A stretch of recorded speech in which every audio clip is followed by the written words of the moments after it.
The most basic question in this context right at the beginning. If double beat counting was indeed used, when and how did the transition from double beat counting to single beat counting come to pass? When distinguished musicians such as Hans von Bülow criticized early metronome markings, how come they did not discuss a possible double beat understanding of those metronome markings? Could one not expect at some point an upcoming discussion whether metronome markings should be understood as single beat or as double beat?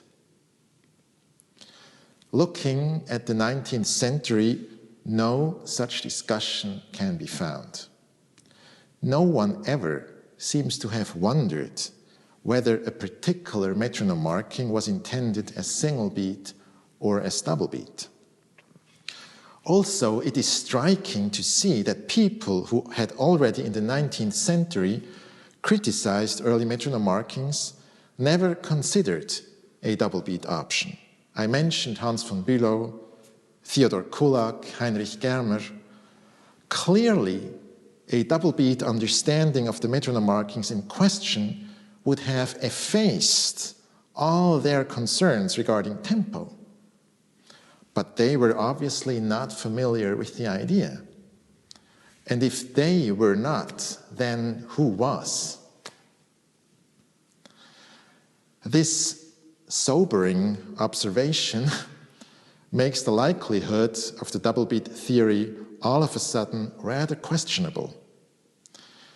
And this fact appears to be confirmed by a closer look at the metronome itself and its mode of operation.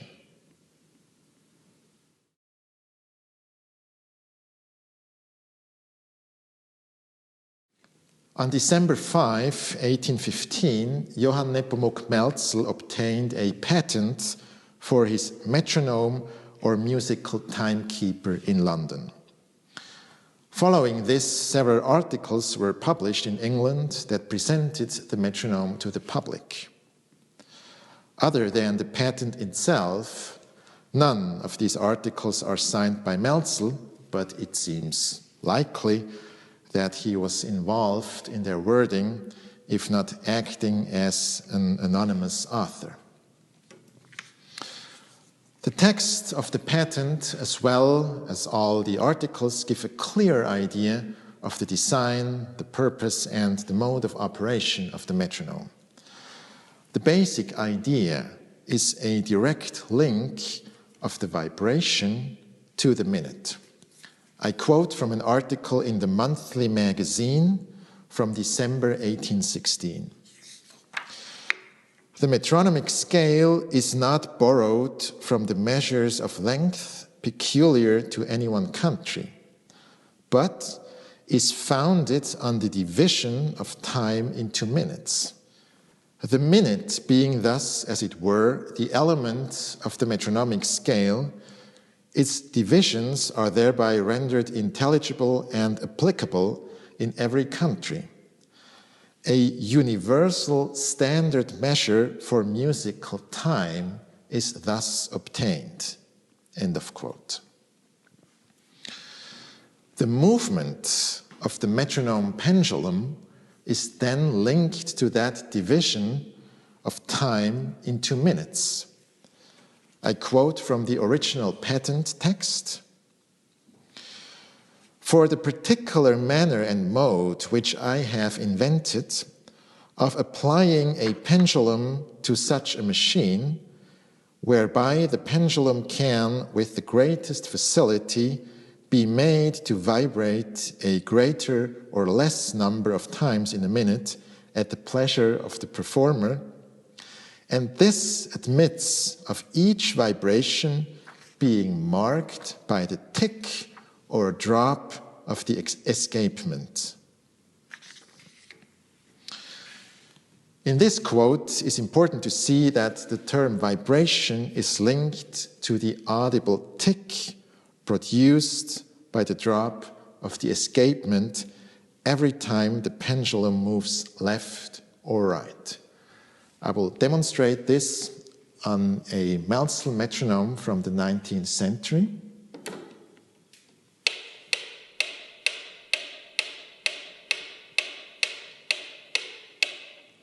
So we hear that audible drop of the escapement every time the pendulum moves right and left. Each vibration is marked by the tick.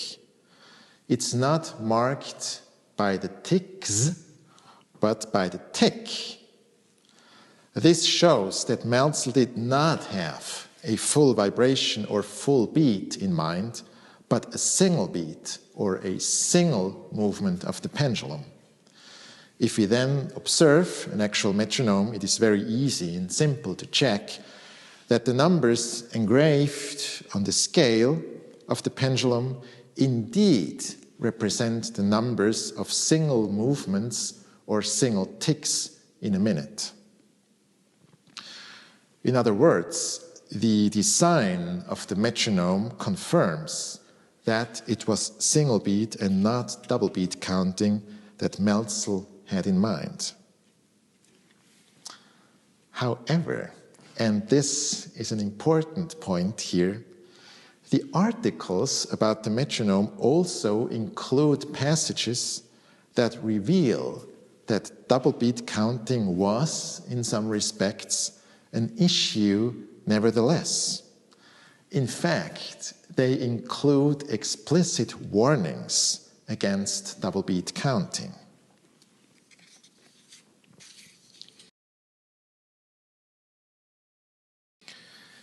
In a passage, again from the monthly magazine, we find such a warning.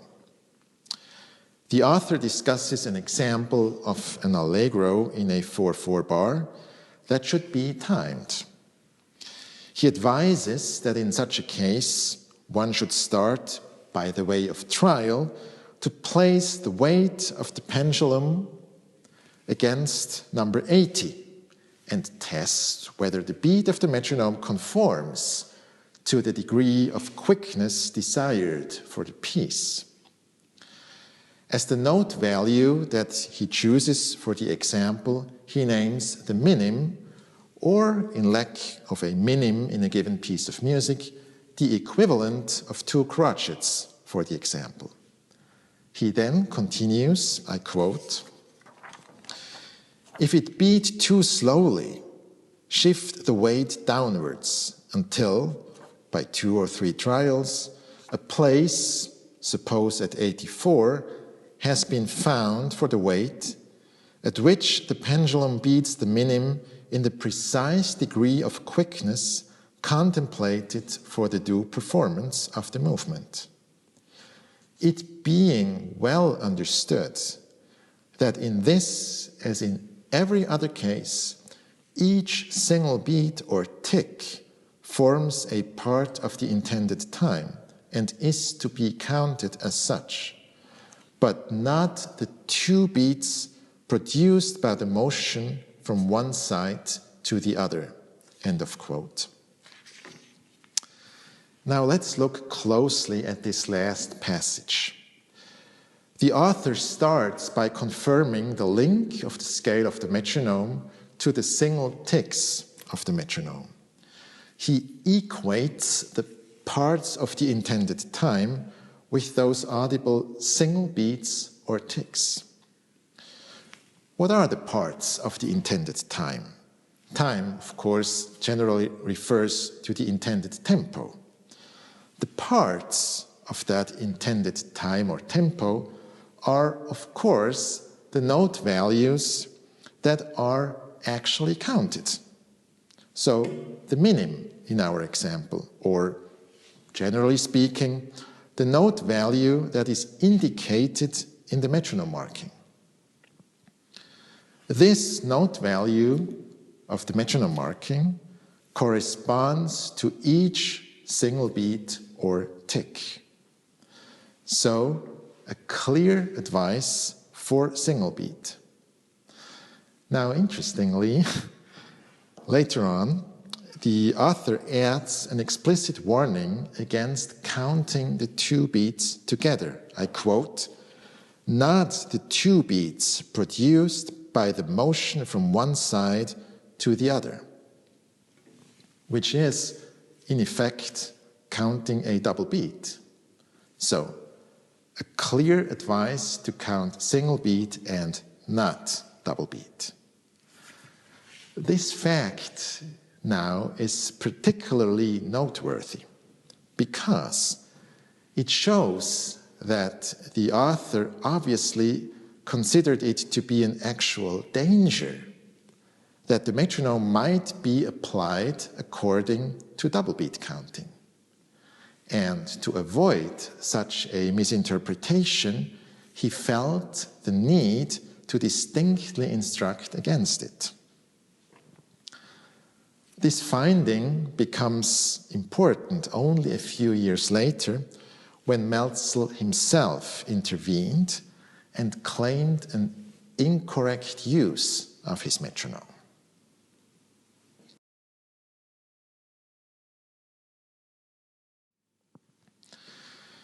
In September 1821, Maelzel published a notification in the Allgemeine Musikalische Zeitung in Leipzig. I already introduced that source in my Beethoven a tempo videos, but will sum it up here. In the introductory paragraph, Maelzel gets right to the point. He says, "Since my experience still teaches me daily how little knowledge musicians have about using the division of my metronome in an advisable manner, and what incorrect use has creeped in due to a regard of the metronome as not much more than a Black Forest clock, I consider necessary to recommend the following words to be heeded." After this introduction, Maelzel displays the division of the metronomic scale. He explains the mode of operation by directly linking the note value of the metronome marking to the given number in terms of number of note values per minute. He later on complains that Italian movement names were still in use and caused actual confusion about their correlation with the metronome markings. As an example for that confusion, he names Kramer and says that Kramer would at one point indicate quaver 100 for a moderato, and at another point quaver 252, also for a moderato. Maelzel concludes that these examples show how necessary the metronome is, and that it is the only device to achieve undoubtful intelligibleness about an intended tempo. Now, while Maelzel's comments on the division of the metronome scale are unambiguous, his remark I quoted about the incorrect use of the metronome remains a little vague. It is unclear what he was actually referring to. Was he referring to the inconsistent use of Italian movement names that he discusses later? But that doesn't really make sense, as the metronome markings themselves are unambiguous nevertheless. Also, it is obscure why he would choose the comparison with a Black Forest clock to characterize such an inconsistency. Unfortunately, Maelzel does not illuminate what he means by that comparison. However, a look at the design of a Black Forest clock seems to point to a possible explanatory option. There are basically two types, the famous cuckoo clock and a simple pendulum clock. Both show a similar phenomenon in terms of their audible signals.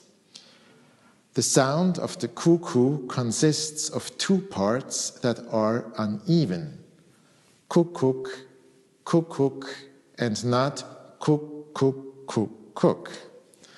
And so does the ticking sound of the pendulum, da-dum, da-dum, da-dum. So, if anyone attempted to use such a clock for counting music, only the full vibrations could be used, because the single audible beats are dissymmetric. The question really is whether Maelzel might in fact have referred to an incorrect double beat application of the metronome scale with his chosen comparison. This is a hypothesis, of course, but it makes a lot of sense, and it is in some respects supported by the warnings that had already anticipated such double beat applications. Furthermore, the way that the German text is worded suggests on a more general level that Maelzel wanted to criticize the use of the metronome as some machine that is somehow ticking along without following any specific method. And of course, this also could include a double beat application, at least occasionally. So if that hits what Maelzel wanted to express, then, surprisingly, a new light is shed on the likelihood of double beat counting for early metronome markings. It would mean that despite the explicit warnings not to do so, and despite the unequivocal design of the metronome as a machine, double beat was nevertheless used and applied in the creation of metronome markings. To evaluate this hypothesis, we will now move on to actual observations.